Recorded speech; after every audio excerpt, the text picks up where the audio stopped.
옛날 옛적 조선시대 중엽 경상도 어느 산골 마을에 도연이라는 가난한 선비가 살고 있었다.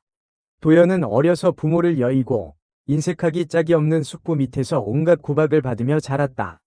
숙부는 학문의 뜻을 둔 도연을 못마땅하게 여겨 글 공부는커녕 하루 종일 밭일만 시켰다.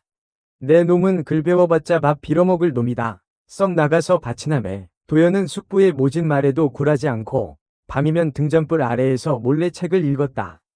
그의 꿈은 과거에 급제하여 벼슬길에 나아가 가난하고 힘없는 백성을 위해 일하는 것이었다.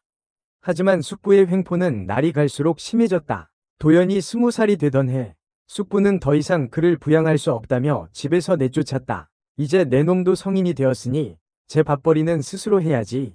내일부터 이 집에서 나가거라. 갈 곳 없는 도연은 정처 없이 길을 떠났다. 그의 손에는 낡은 책 몇 권과 붓, 벼루가 전부였다. 며칠을 굶으며 걷던 도연은 한양으로 향하는 큰 길에 이르렀다. 한양에 가면 어떻게든 살 길이 있겠지.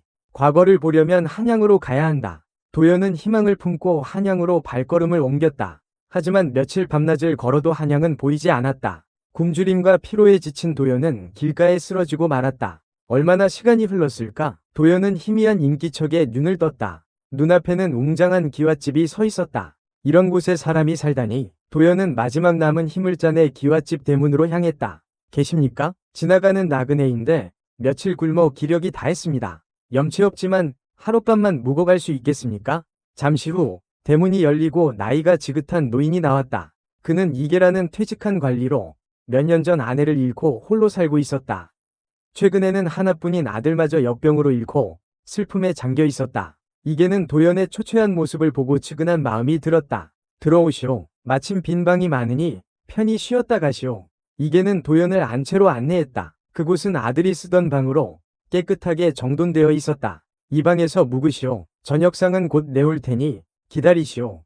도연은 오랜만에 따뜻한 방에 몸을 뉘었다. 굶주린 배에서는 꼬르륵 소리가 났지만 몸은 노곤하여 움직일 수가 없었다. 얼마 후 이계가 푸짐한 저녁상을 들고 왔다. 밥과 국, 고기 반찬, 나물 등 진수성찬이었다. 도연은 눈물을 글썽이며 밥을 먹었다. 감사합니다, 어르신. 이 은혜를 어찌 갚아야 할지 모르겠습니다.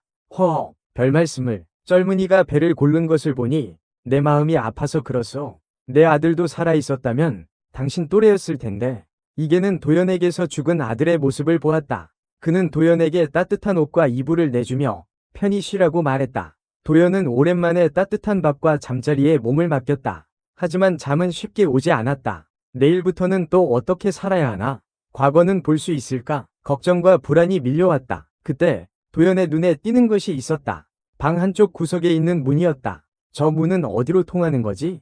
호기심이 생긴 도연은 조심스럽게 문을 열었다. 문을 열자 달빛이 쏟아져 들어왔다. 그곳은 작은 정원이었다. 정원 한가운데에는 연못이 있었고 연못가에는 정자가 세워져 있었다. 정자 안에는 아름다운 여인이 잠들어 있었다. 여인은 이계의 며느리 이서화였다. 서화는 명문가의 규수로 아름다운 외모와 뛰어난 재능을 지녔다. 하지만 정략결혼으로 얼굴도 모르는 남자에게 시집왔고 한 달 만에 남편을 잃었다. 시어머니는 이미 세상을 떠났고 시아버지 이계는 아들을 잃은 슬픔에 잠겨 서화를 돌볼 겨를이 없었다. 서화는 밤마다 정자에 나와 죽은 남편을 그리워했다. 그녀는 차라리 남편을 따라 죽고 싶었지만 조선시대 여인의 도리를 저버릴 수 없었다. 도연은 서화의 아름다움에 넋을 잃었다. 달빛 아래 비치는 그녀의 모습은 마치 선녀와 같았다. 도연은 자신도 모르게 정자로 다가갔다. 서화는 인기척에 눈을 떴다. 그녀는 낯선 남자의 모습에 깜짝 놀랐다. 누구시오? 도연은 당황하여 말을 잇지 못했다. 저는 길을 잃었습니다. 죄송합니다. 도연은 황급히 정자를 나왔다. 하지만 서화의 아름다운 모습은 그의 머릿속에서 떠나지 않았다. 저렇게 아름다운 여인이 혼자 살고 있다니. 도연은 밤새 잠을 이루지 못했다. 서화에 대한 생각으로 가슴이 두근거렸다. 다음날 아침, 도연은 이계에게 인사를 하고 길을 떠나려 했다. 하지만 이계는 도연을 붙잡았다. 젊은이, 갈 곳이 없다면 내 집에 머무르게. 내 아들도 자네 또래였는데 자네를 보니 아들 생각이 나는구먼. 이계는 도연에게 자신의 집에서 함께 살자고 제안했다. 도연은 망설였다. 서화에 대한 마음 때문이었다. 하지만 갈 곳 없는 처지에 이계의 제안은 거절할 수 없는 유혹이었다. 어르신, 정말 감사합니다. 하지만 제가 어찌 염치 없이 염치없기는 내 아들이 살아있다면 자네와 형제처럼 지냈을 텐데 그러니 내 아들이라 생각하고 편히 지내게.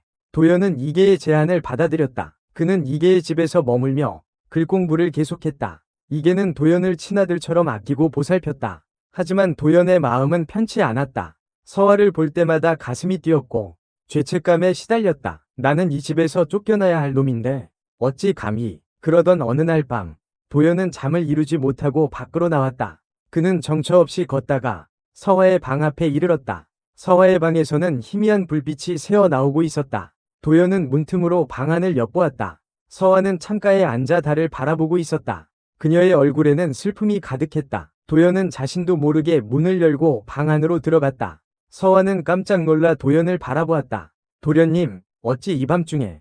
도연은 서화에게 다가가 그녀의 손을 잡았다. 서화 아씨, 저는 아씨를 연모합니다. 서화는 도연의 갑작스러운 고백에 당황했다. 하지만 그녀의 마음속에도 도연에 대한 연정이 싹트고 있었다. 서화는 도연의 손을 뿌리치지 않았다. 그녀는 고개를 숙인 채 눈물을 흘렸다. 도련님, 저는 이미 시집온 몸입니다. 더구나 남편을 잃은 죄인이옵니다. 저는 상관없습니다. 아씨만 허락하신다면 저는 아씨를 평생 모시고 살겠습니다. 도연은 서화의 눈물을 닦아주며 그녀를 품에 안았다. 서화는 도연의 품에 안겨 느꼈다. 두 사람은 밤새도록 서로의 마음을 확인했다. 하지만 두 사람의 관계는 오래가지 못했다. 이계의 사촌동생 이진이 두 사람의 모습을 목격한 것이다. 이진은 평소 이계의 재산을 탐내고 있었고 도연을 눈엣 가시로 여겼다. 이진은 이계에게 달려가 도연과 서화가 부정한 관계를 맺고 있다고 고했다. 형님, 큰일 났습니다. 그 젊은 놈이 형수님과 정을 통하고 있습니다.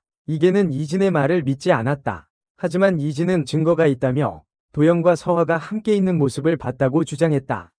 제가 두 눈으로 똑똑히 봤습니다. 그놈이 형수님 방에서 나오는 것을. 이계는 충격을 받았다. 그는 도연을 친아들처럼 믿고 위지했는데 도연이 자신을 배신했다고 생각하니 가슴이 무너지는 것 같았다. 이계는 도연을 불러 추궁했다. 도연아, 네가 정말 서화와 그런 짓을 했느냐? 도연은 차마 사실을 말할 수 없었다. 그는 서화를 보호하고 싶었다. 어르신, 저는 아무 잘못이 없습니다. 도연의 거짓말에 이계는 더욱 분노했다. 내 놈이 감히 나를 속이려 드느냐? 내 너를 관아에 넘겨 죄를 묻겠다. 이계는 하인들을 시켜 도연을 포박했다. 도연은 저항하지 않았다. 그는 모든 것을 체념했다. 하지만 그때 서화가 나타났다. 아버님, 안 됩니다. 도련님은 아무 잘못이 없습니다. 서화는 이계 앞에 무릎을 꿇고 모든 사실을 털어놓았다. 제가 도련님을 유혹했습니다. 도련님은 저를 지켜주려 거짓말을 한 것입니다. 서화의 고백에 이계는 큰 충격을 받았다. 그는 며느리의 슬픔과 외로움을 헤아리지 못했던 자신을 자책했다. 이계는 도연의 포박을 풀고 두 사람에게 용서를 빌었다. 내가 어리석었다. 너희들의 마음을 몰라주고 오해를 했구나. 이계는 도연과 서화를 정식으로 혼인시키기로 결심했다. 그는 두 사람의 행복을 빌어주었다.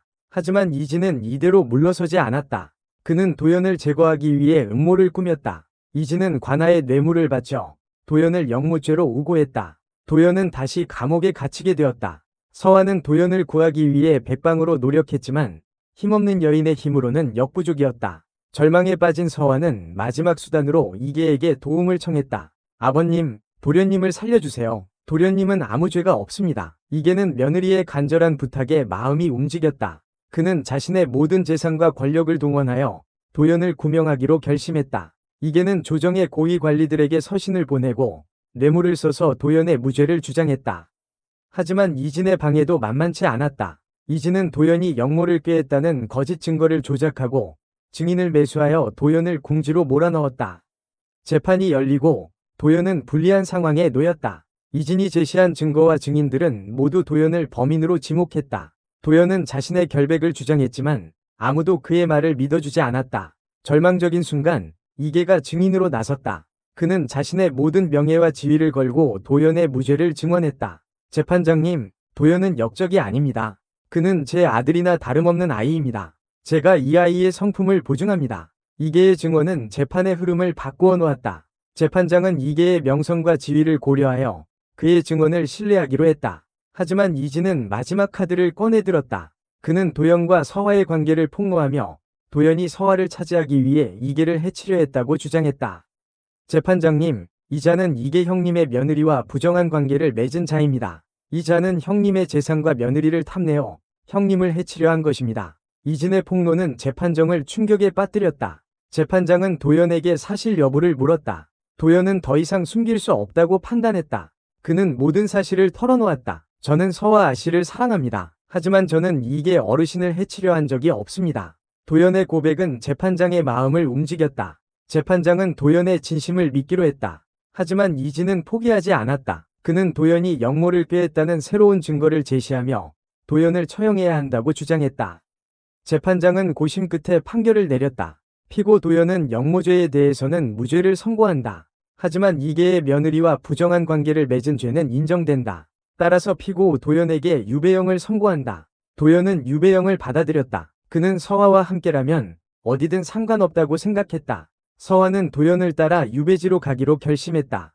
그녀는 도연과 함께라면 어떤 고난도 이겨낼 수 있다고 믿었다. 두 사람은 유배지에서 서로 위지하며 살아갔다. 도연은 글 공부를 계속했고 서화는 싹바느질을 하며 생계를 꾸려나갔다. 몇 년 후 도연은 과거에 급제하여 벼슬길에 나아갔다. 그는 뛰어난 능력과 청렴한 성품으로 백성들의 존경을 받았다. 도연은 이계에게 은혜를 갚기 위해 노력했다. 그는 이계를 한양으로 모셔와 극진히 봉양했다. 이진은 도연의 성공을 질투하여 다시 한번 도연을 모함하려 했다. 하지만 이번에는 도연이 먼저 이진의 악행을 밝혀냈다. 이진은 모든 죄가 드러나 처형당했다. 도연과 서화는 오랜 고난 끝에 행복을 찾았다. 두 사람은 평생 서로 사랑하며 백성을 위해 헌신하는 삶을 살았다. 이 이야기는 대구 달성군 화연면에 전해지는 이야기와 비슷하지만 인물, 배경, 틴티에들 새롭게 창조하여 더욱 풍부하고 흥미로운 이야기로 만들어졌다. 특히 도연과 서화의 사랑, 이계의 헌신, 이진의 악행 등을 중심으로 인간의 다양한 감정과 욕망, 그리고 정의와 진실의 승리를 보여주고 있다. 도연은 유배에서 돌아온 후 이계의 집으로 돌아와 서화와 함께 살았다. 이계는 두 사람을 친자식처럼 아끼며 넉넉한 살림을 꾸려나갈 수 있도록 도왔다. 도연은 과거에 급제한 후에도 겸손함을 잃지 않고 백성들을 위한 정치를 펼치기 위해 노력했다. 그는 부패한 관리들을 척결하고 억울한 백성들의 원을 풀어주는 등 선정을 베풀어 칭송을 받았다. 서화는 도연의 든든한 내조자였다. 그녀는 도연이 어려운 결정을 내릴 때마다 현명한 조언을 아끼지 않았고 도연이 지쳐있을 때는 따뜻한 위로를 건넸다. 두 사람 사이에는 아이도 태어났다. 아이는 총명하고 건강하게 자라 가문이 자랑이 되었다. 이계는 손주를 보며 노년의 행복을 누렸다. 그는 도연과 서화에게 자신의 모든 재산을 물려주고 편안하게 여생을 보냈다. 도연은 이계가 세상을 떠난 후에도 그의 가르침을 잊지 않고 백성을 위한 정치를 계속했다. 세월이 흘러 도연은 높은 관직에 올랐다. 그는 나라의 중요한 정책 결정에 참여하고 왕에게 충원을 아끼지 않는 충신으로 이름을 떨쳤다. 하지만 그의 마음속에는 늘 백성들을 향한 연민과 사랑이 가득했다. 그는 가난하고 힘없는 백성들이 억울한 일을 당하지 않도록 공정한 법 집행을 위해 힘썼다. 도연과 서화의 사랑 이야기는 널리 퍼져나갔다. 사람들은 두 사람의 순수한 사랑과 굳건한 믿음에 감동했다. 도연과 서화는 역경을 딛고 일어선 사랑의 상징이 되었다. 어느 날 밤, 도연과 서화는 정원에 나와 달을 바라보았다. 서화는 도연의 어깨에 기대어 속삭였다. 도련님, 우리는 참으로 험난한 길을 걸어왔습니다. 그렇소, 부인. 하지만 우리는 함께였기에 이겨낼 수 있었소. 도연은 서화의 손을 잡고 그녀의 눈을 바라보았다. 두 사람의 눈에는 서로에 대한 깊은 사랑과 신뢰가 가득했다. 앞으로도 우리는 함께할 것이오. 어떤 어려움이 닥쳐도 우리는 서로를 믿고 의지하며 헤쳐나갈 것이오. 네, 도련님. 저도 도련님과 함께라면 어떤 고난도 두렵지 않습니다. 두 사람은 달빛 아래에서 서로의 사랑을 확인하며 행복한 미래를 약속했다. 그날 밤, 도연과 서화는 오랜만에 뜨거운 밤을 보냈다. 두 사람은 서로의 몸을 탐하며 사랑을 나누었다. 서화는 도연의 품에 안겨 그의 강인한 팔과 뜨거운 숨결을 느꼈다. 도연은 서화의 부드러운 살결과 아름다운 곡선에 넋을 잃었다. 두 사람은 격정적인 사랑을 나누며 하나가 되었다. 서화야, 사랑한다. 저도요, 도련님. 두 사람의 사랑은 밤이 깊어갈수록 더욱 깊어졌다.